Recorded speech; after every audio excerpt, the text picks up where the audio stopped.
Alhamdulillahilladzi hadana lihadza wa ma kunna linahtadiya laula an hadanallah. Ashhadu an la ilaha illallah wahdahu la syarikalah wa ashhadu anna Muhammadan abduhu wa rasuluh la nabiyya wa la rasula ba'da.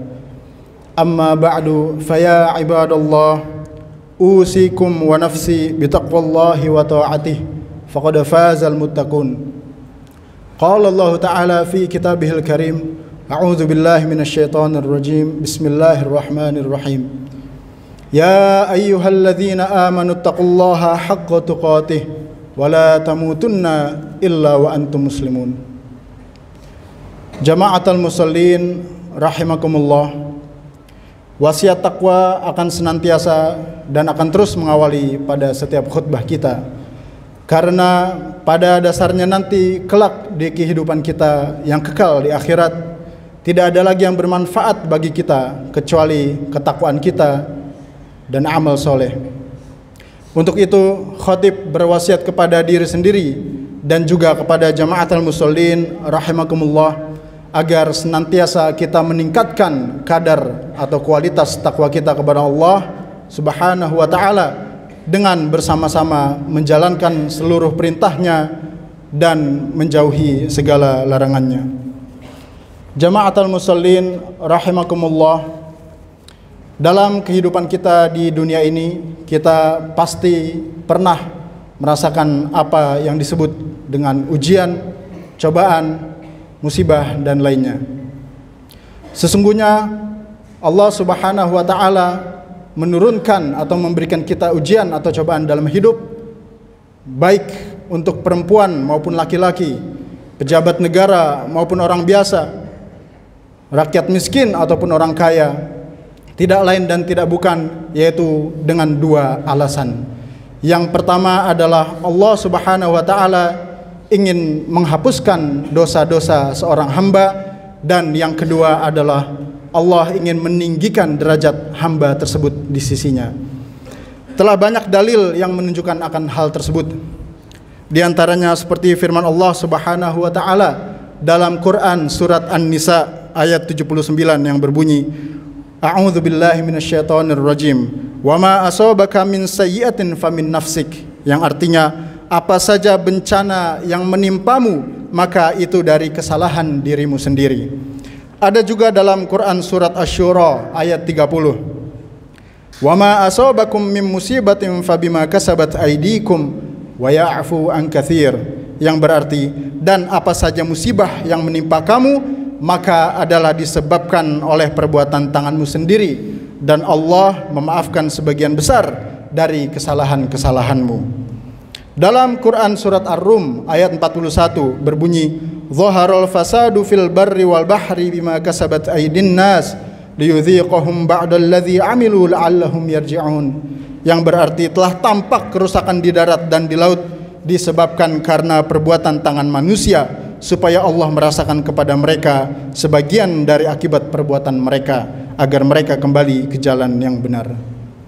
Demikian pula hadis-hadis Nabi Muhammad SAW juga menunjukkan akan hal tersebut. Di antaranya seperti sabda beliau SAW, "Ma yusibul muslima min nasabi wala wasab wala hammin wala hazan wala adhaw wala gham hatta syaukati yushakuha illa kaffarallahu biha min khotoya," yang artinya tidaklah seorang muslim tertimpa suatu penyakit dan keletihan, kekhawatiran dan kesedihan, dan tidak juga gangguan dan kesusahan, bahkan duri yang melukainya, melainkan Allah akan menghapus kesalahan-kesalahannya. Beliau SAW juga bersabda, La tusibbul humma fa innaha tudhibu khotoya bani Adam kama yudhibul kiru khabathal hadid, yang artinya janganlah kalian mencela demam, karena dia akan menghilangkan dosa-dosa Bani Adam sebagaimana alat besi menghilangkan karat besi. Oleh karenanya tatkala seseorang sedang menjenguk orang yang sakit, maka ada baiknya orang tersebut mengatakan kepada orang yang sakit, la ba'sa tahurun insyaallah, yang artinya tidak mengapa, semoga penyakit yang menimpamu menggugurkan dosa-dosamu jika Allah menghendakinya. Nabi Muhammad sallallahu alaihi wasallam juga bersabda, "Idza aradallahu bi'abdihi khairan ajjala lahul 'uqubata fid dunya wa idza aradallahu bi'abdihi syarr amsaka anhu bi dzambihi hatta yuwafi bihi yaumal qiyamah." Yang artinya, apabila Allah menghendaki kebaikan kepada hambanya, maka Allah menyegerakan hukumannya di dunia. Apabila Allah menghendaki keburukan kepada hambanya, maka Allah menahan dosanya sehingga dia terima kelak di hari kiamat. Oleh karena itu, jika seseorang tertimpa dengan suatu musibah, maka yakinlah bahwasannya tidaklah musibah itu kecuali untuk menggugurkan dosa-dosanya. Oleh sebagian salaf pun mengatakan, "Inna asadullah ra'aitu dzalika fi khalqi zaujati wa ahli wa dabbati." Sungguh ketika aku bermaksiat kepada Allah Subhanahu wa taala, aku mengetahui dampak buruknya terdapat pada perilaku istriku, keluargaku, dan hewan tungganganku. Jama'atul musallin rahimakumullah, sebab kedua ujian dan musibah ditimpakan kepada seorang hamba, yaitu untuk menaikkan derajat seseorang. Semakin tinggi sebuah pohon, akan semakin besar pula ujian yang akan dihadapinya. Semakin tinggi iman seseorang, maka akan semakin tinggi pula ujian yang akan dia hadapi dalam kehidupannya. Allah Subhanahu wa taala telah berfirman dalam surat Al-Ankabut ayat 1 sampai 2 yang berbunyi, A'udzu billahi minasyaitonir rajim. Bismillahirrahmanirrahim. Alif lam mim. Ahasiban nasu ay yutraku ay yaqulu amanna wa hum la yuftanun. Alif lam mim.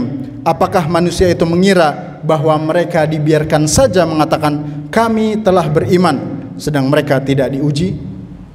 Demikian pula ketika Nabi Muhammad SAW ditanya tentang siapa manusia yang paling besar ujiannya dalam kehidupannya, maka Nabi Muhammad SAW bersabda, "Asyaddun nasi bala'an al-anbiya, thumma salihun, thumma al-amthal, fal-amthalu minan nas, yubtala ar-rajulu ala hasabi dinih, fa in kana fi dinihi salabah zida fi bala'ih, wa in kana fi dinihi raqqah khuffifa anhu, wa ma yazalu al-bala'u bil 'abdi hatta yamshiya ala dhahril ardi laisa alaihi khati'ah." Yang artinya, yang paling berat cobaannya adalah para nabi, lalu orang-orang soleh, kemudian orang yang paling mulia semisalnya, lalu yang paling mulia semisalnya dari manusia. Seseorang akan diuji sesuai dengan kadar keimanannya atau kadar agamanya. Jika agamanya kuat, maka akan ditambah ujiannya, dan jika agamanya lemah, maka akan diringankan ujiannya. Tidaklah ujian itu berhenti pada seorang hamba sampai dia berjalan di muka bumi tanpa mempunyai dosa. Jama'atul musallin rahimakumullah, dalam kesempatan yang lain Nabi Muhammad SAW juga bersabda, "Inna 'idzamal jazaa ma'a 'idzamil bala, wa inna Allaha idza ahabba qauman ibtalahum, faman radiya falahur ridha, wa man sakhita falahus sakhat." Yang artinya, sesungguhnya besarnya balasan tergantung dari besarnya ujian, dan apabila Allah cinta kepada suatu kaum, dia akan menguji mereka. Barang siapa yang ridho, maka baginya keridhaan Allah, namun barang siapa yang murka, maka baginya kemurkaan Allah. Dari sini kita sadar bahwa para nabi adalah orang yang paling besar ujiannya dalam hidupnya, karena mereka adalah orang-orang yang paling tinggi kadar keimanannya. Oleh karenanya, renungkanlah apa yang telah dialami, apa yang telah dihadapi oleh Nabi kita, Nabi Muhammad SAW. Beliau lahir dalam kondisi tidak lagi memiliki ayah, belum genap usianya remaja, beliau ditinggal wafat oleh ibundanya tercinta. Beliau hidup dan besar dalam keadaan yang miskin, dirawat oleh pamannya Abu Thalib, dan bekerja menggembalakan ternak seseorang. Pada saat beliau diangkat menjadi Rasul dan Nabi, beliau pun diuji, dicaci, dicela, bahkan suatu ketika pernah dilempari sampai mukanya berdarah, berlumuran darah oleh kaumnya sendiri. Selain itu, beliau juga diuji dengan meninggalnya 6 anak beliau dan hanya menyisakan Fatimah. Bahkan ketika salah satu anak beliau, yaitu Ibrahim, yang masih bayi, meninggal di pangkuan beliau sallallahu alaihi wasallam, Beliau berkata, innal aina tadma' wal qalba yahzan wala naqulu illa ma yarda rabbuna wa inna bi firaqika ya Ibrahim lamahzunun. Kedua mata mencucurkan air mata, hati bersedih, hanya kita tidaklah mengatakan kecuali apa yang diridai oleh Allah, dan kami dengan perpisahan ini wahai Ibrahim pastilah amat bersedih. Nabi Muhammad SAW terus menerus mendapatkan ujian, peperangan demi peperangan beliau lalui. Bahkan tatkala perang Khaybar pun beliau diracun oleh seorang wanita Yahudi, hingga racun tersebutlah yang membuat Nabi Muhammad SAW jatuh sakit. Beliau SAW berkata kepada Aisyah, "Ya Aisyah, ma azalu ajidu alamat ta'amil ladzi akaltu bi Khaybar, fahadha awanu wajadtu inqita'a abhari min dzalika sum."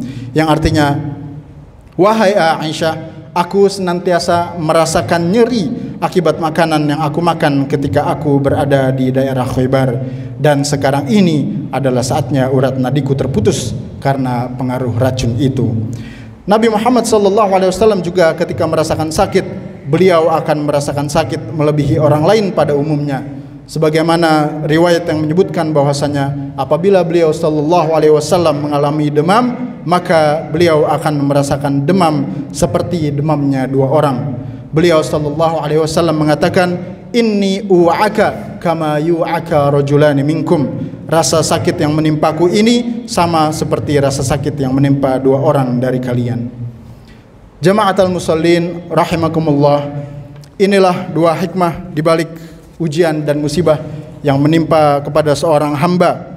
Hendaknya kita bertanya kepada diri kita sendiri, apa sebenarnya hikmah, apa yang diinginkan Allah sehingga kita ditimpakan ujian, musibah dan cobaan dalam kehidupan kita. Apakah Allah Subhanahu wa taala menginginkan kita dihapus dosa-dosanya, atau Allah Subhanahu wa taala ingin derajat kita dinaikkan di sisinya? Tentu kita sadar diri bahwasannya diri kita banyak sekali dosa. Kita melakukan dosa dengan mata kita, dengan lisan kita, bahkan dengan pendengaran kita. Maka dari sini kesimpulannya, cobaan, ujian, musibah yang ditimpakan dalam kehidupan kita sehari-hari tidak lain dan tidak bukan karena Allah Subhanahu wa taala mencintai kita dan ingin menghapuskan dosa-dosa dari diri kita. Berbeda dengan para nabi, para orang-orang soleh, para ulama yang mereka diberi musibah oleh Allah Subhanahu wa taala untuk meningkatkan derajat mereka. Lebih daripada itu, terkadang Allah Subhanahu wa taala ingin mengangkat derajatnya di surga, namun karena amalannya tidak mampu untuk mengangkatnya pada derajat tersebut, maka Allah Subhanahu wa taala beri dia musibah demi musibah agar imannya semakin kuat dan dia pun bisa sampai pada derajat yang Allah Subhanahu wa taala kehendaki. Dalam suatu hadis Nabi Muhammad SAW bersabda, innal abda idza sabaqat lahu minallahi manzilah lam yablugha bi'amalihi ibtalahu Allahu fi jasadihi aw fi malihi aw fi waladihi. Sesungguhnya seorang hamba apabila ditakdirkan memiliki kedudukan dari Allah Subhanahu wa taala yang tidak bisa ia peroleh dengan amalannya, maka Allah akan mengujinya pada jasadnya, pada hartanya, atau pada anaknya. Barakallahu li wa lakum.